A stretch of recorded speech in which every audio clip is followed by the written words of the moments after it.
Saviez-vous que la mort de Moïse marqua le début d'une transition profonde qui transforma radicalement l'avenir d'Israël? Après avoir guidé les Israélites pendant des décennies d'épreuves et de tribulations dans le désert, le décès de Moïse ne fut pas simplement une fin, mais l'aube d'un nouveau chapitre.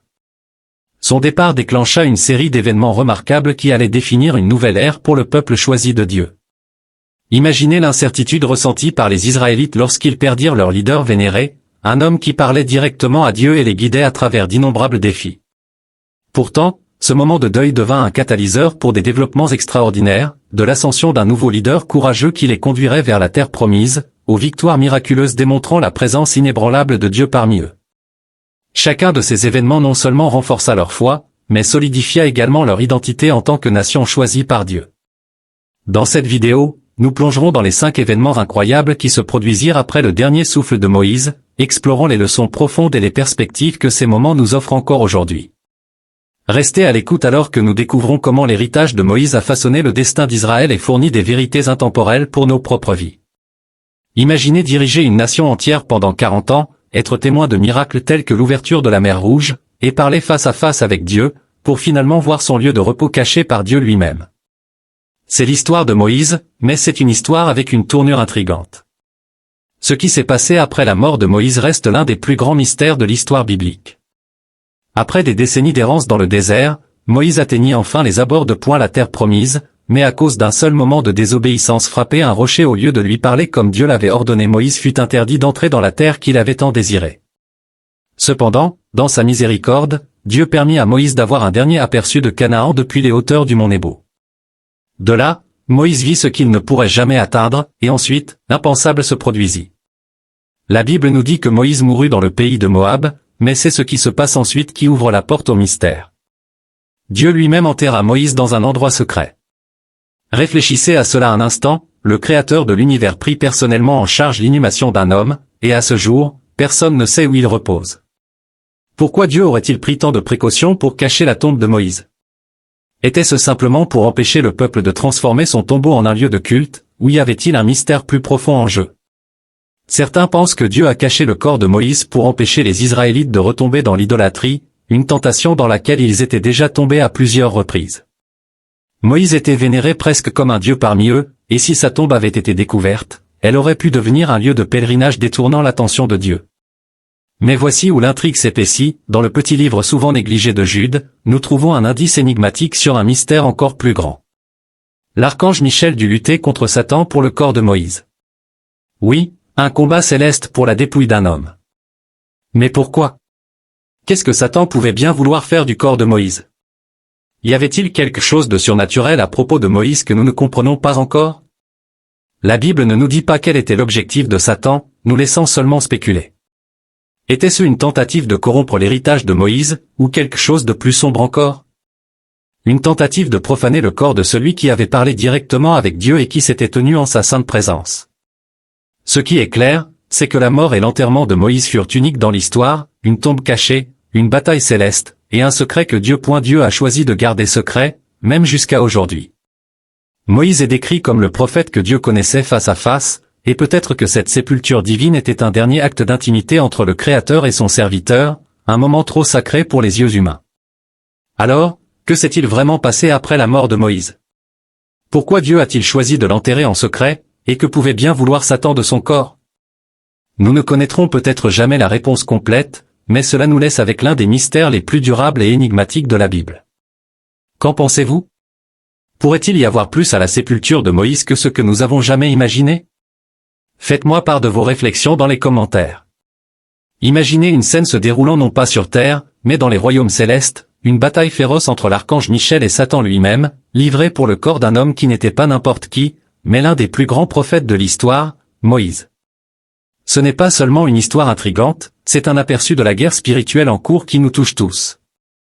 Dans le livre de Jude, nous découvrons un moment énigmatique mais électrisant. Or, Michel l'archange, lorsqu'il contestait avec le diable et disputait au sujet du corps de Moïse, n'osa pas porter contre lui un jugement injurieux, mais dit, que le Seigneur te réprime. Ce passage court peut sembler simple, mais il ouvre la porte à un mystère qui fascine théologiens et croyants depuis des siècles. Michel n'est pas seulement un guerrier, il est un protecteur, un gardien céleste d'Israël, connu pour tenir tête aux forces des ténèbres. Son implication dans cette dispute suggère que l'héritage de Moïse mérite d'être défendu, même après sa mort. Mais pourquoi un être céleste risquerait-il une confrontation avec le diable pour un simple corps? Les enjeux devaient être extrêmement élevés. Satan prospère dans la corruption et le chaos, son but a toujours été de saper les plans de Dieu. S'il pouvait s'emparer de l'héritage de Moïse, il pourrait semer des graines d'idolâtrie dans le cœur du peuple. Ce n'est pas qu'une simple dispute, c'est un moment charnière dans la bataille pour l'âme même d'Israël. Maintenant, parlons de la réponse de Michel dans cette confrontation cosmique. Au lieu de se lancer dans une bataille verbale enflammée avec Satan, il dit « Que le Seigneur te réprime ». Cette déclaration est lourde de sens. Elle souligne l'autorité de Dieu, nous rappelant que le pouvoir ultime appartient au Créateur, et non à un être, même céleste. Mais il y a quelque chose d'encore plus profond ici, l'humilité de Michel face au malais. Une leçon puissante pour nous. Dans un monde où nous sommes souvent tentés de mener nos batailles avec colère ou orgueil, Michel nous enseigne que la vraie force vient du fait de s'appuyer sur l'autorité de Dieu.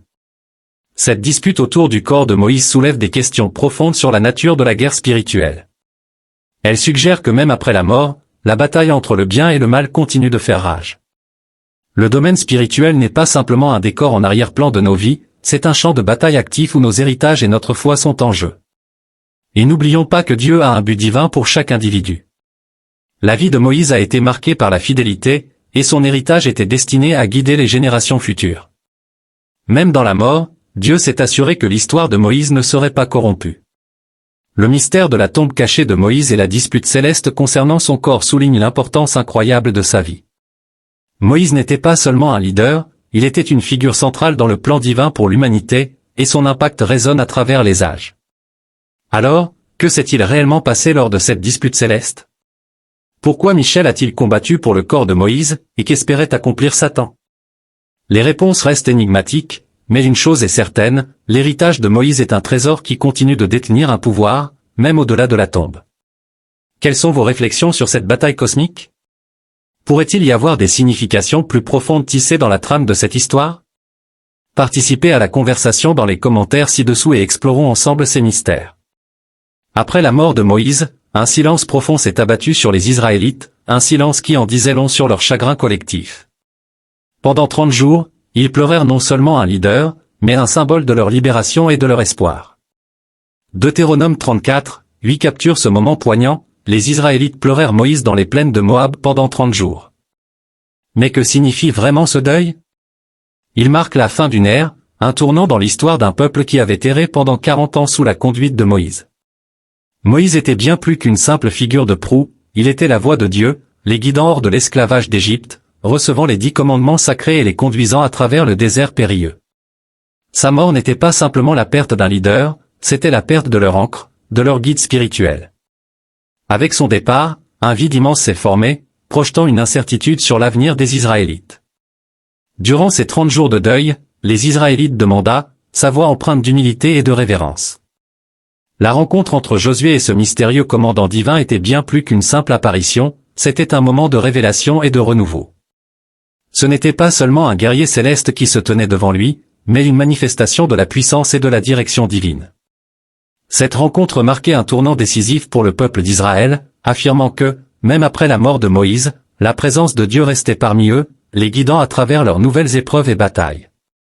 Le commandant de l'armée du Seigneur était là pour rappeler à Josué et aux Israélites que la conquête de la terre promise ne dépendrait pas uniquement de leur force ou de leur stratégie militaire, mais de leur foi et de leur obéissance à Dieu. Josué, fortifié par cette rencontre, se leva avec une nouvelle détermination, prêt à mener son peuple avec la certitude que l'armée céleste était à leur côté. Cette histoire nous enseigne que dans les moments de transition et d'incertitude, il est crucial de reconnaître la présence divine et de se tourner vers elle pour obtenir la force et la sagesse nécessaires. Le passage de témoin entre Moïse et Josué montre que, même lorsque nous perdons des figures de guide et d'inspiration, l'œuvre de Dieu continue et ses plans se déploient d'une manière qui dépasse notre compréhension. Alors que Josué et le peuple d'Israël se préparaient à entrer dans la terre promise, cette rencontre avec le commandant céleste leur donna l'assurance que Dieu les soutenait, prêt à combattre pour eux et à accomplir ses promesses. Leur deuil de Moïse devint alors non seulement un moment de réflexion et de respect, mais aussi une préparation à une nouvelle étape de foi et de courage. Cette histoire résonne encore aujourd'hui comme un rappel de la puissance de la foi et de la nécessité de chercher la guidance divine dans nos propres parcours. Quels enseignements tirez-vous de ce moment de transition et de renouveau pour les Israélites? Partagez vos réflexions et vos expériences dans les commentaires, et continuons à explorer ensemble comment ces récits anciens peuvent nous inspirer dans nos défis contemporains. Il respira, pleinement conscient de la sainteté qui l'entourait. Retire tes sandales, ordonna le commandant, car l'endroit où tu te tiens est un lieu saint. Ce n'était pas simplement un ordre, mais une invitation à entrer dans une rencontre divine, un rappel de la mission sacrée qui l'attendait. À ce moment-là, Josué comprit l'ampleur de l'enjeu. La bataille de Jéricho n'était pas simplement un affrontement de sabres et de boucliers, mais une confrontation spirituelle, un témoignage de foi et d'obéissance. Tandis que le commandant de l'armée du Seigneur se tenait devant lui, Josué comprit que la victoire ne viendrait pas par la force, mais par la soumission à la volonté de Dieu. Cette rencontre annonçait les victoires miraculeuses qui attendaient les Israélites. Avec le Seigneur à leur tête, ils conquéraient les murs de Jéricho non pas par la force brute, mais par une foi inébranlable et une intervention divine. En réfléchissant à la rencontre extraordinaire de Josué, nous sommes rappelés que, tout comme lui, nous aussi nous tenons à la croisée de nos propres batailles. Aurons-nous confiance dans le commandant qui nous guide? Reconnaîtrons-nous que, dans nos moments de peur et d'incertitude, nous ne sommes jamais seuls? Le divin est toujours présent, prêt à nous conduire vers la victoire. Alors que le soleil se couchait sur les plaines de Moab, un profond silence enveloppa la terre. Le grand leader Moïse était mort, laissant derrière lui un héritage de miracles et un peuple prêt à franchir le seuil de son destin. Mais ce n'était pas seulement un adieu, c'était l'aube d'une nouvelle ère. Une nouvelle génération attendait son moment pour se lever. Pendant 40 longues années, les Israélites avaient erré dans le désert aride, un périple marqué par le doute, la rébellion et l'intervention divine. Cette première génération avait été témoin de la puissance de Dieu, les 10 plaies déchaînées sur l'Égypte, la miraculeuse traversée de la mer Rouge, et la majestueuse remise de la loi au Sinaï. Pourtant, lorsque le moment était venu d'entrer dans la terre promise, la peur les avait saisis. Ils avaient écouté les 12 espions et, au lieu de faire preuve de courage, avaient choisi le désespoir. En conséquence, Dieu décréta qu'ils erreraient jusqu'à ce que toute cette génération disparaisse. Désormais, se tenant au seuil de Canaan, la nouvelle génération contemplait une terre débordant de lait et de miel. Mais ils n'étaient pas seulement les héritiers d'une promesse, ils étaient des guerriers non éprouvés, élevés dans l'ombre des échecs de leurs parents. Ils avaient entendu les récits, les grands miracles, les plaies, le fruit amer de la désobéissance, mais ils n'avaient jamais vu ces merveilles de leurs propres yeux. Josué, le leader audacieux et fidèle choisi pour les guider, connaissait le poids de ce moment. Il comprenait que pour conquérir Canaan, il fallait plus que des épées et des boucliers, il fallait la foi. D'une voix pressante, il appela le peuple à l'action, les exhortant à renouveler leur alliance avec Dieu. « Choisissez aujourd'hui qui vous servirait », déclara-t-il, enflammant un feu dans leur cœur. Le temps des hésitations était révolu. Leur destinée les attendait. Et ainsi, avec Josué à leur tête, les Israélites s'approchèrent du Jourdain. Imaginez la scène, un fleuve vaste et tumultueux, une barrière se dressant entre eux et leur héritage. Pourtant, alors qu'ils avançaient avec foi, Dieu ouvrit à nouveau les eaux, leur permettant de traverser à pied sec. Cette traversée miraculeuse faisait écho à l'Exode ancien, mais cette fois, c'était une nouvelle génération qui marchait vers une nouvelle promesse. Leur premier test les attendait à Jéricho, une ville fortifiée aux murs imposants et gardée par des guerriers féroces. La peur aurait pu les paralyser, mais la foi les poussa en avant. Ils marchèrent autour de la ville, jour après jour, dans un spectacle qui déconcerta leurs ennemis. Le 7e jour, d'un cri puissant, les murs s'effondrèrent, et la ville tomba, non par la force, mais par l'obéissance au plan de Dieu. En divisant la terre promise entre les tribus, ils ne faisaient pas qu'acquérir un territoire, ils entraient dans l'héritage d'Abraham, Isaac et Jacob. C'était leur moment de réécrire l'histoire, de forger une nouvelle identité en tant que peuple choisi par Dieu. Mais cette histoire ne se termine pas seulement par la conquête, elle nous rappelle puissamment que, tout comme les Israélites, nous affrontons nos propres géants et murs fortifiés.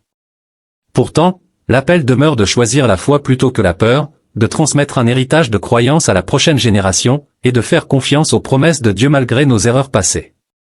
En réfléchissant à ce voyage remarquable, souvenons-nous que la nouvelle génération n'entrait pas seulement dans une terre, elle entrait dans sa destinée. La question reste, comment répondrons-nous à l'appel de notre propre destinée? Relèverons-nous aussi le défi, embrassant les promesses qui nous attendent? Si vous avez trouvé cette exploration des 5 événements qui ont suivi la mort de Moïse éclairante, N'oubliez pas de liker cette vidéo et de vous abonner pour plus de perspectives captivantes sur les plus grandes histoires de la Bible. Partagez vos pensées dans les commentaires ci-dessous. Rappelez-vous, chaque like et commentaire aide à diffuser davantage le message. Merci d'avoir regardé et à la prochaine vidéo.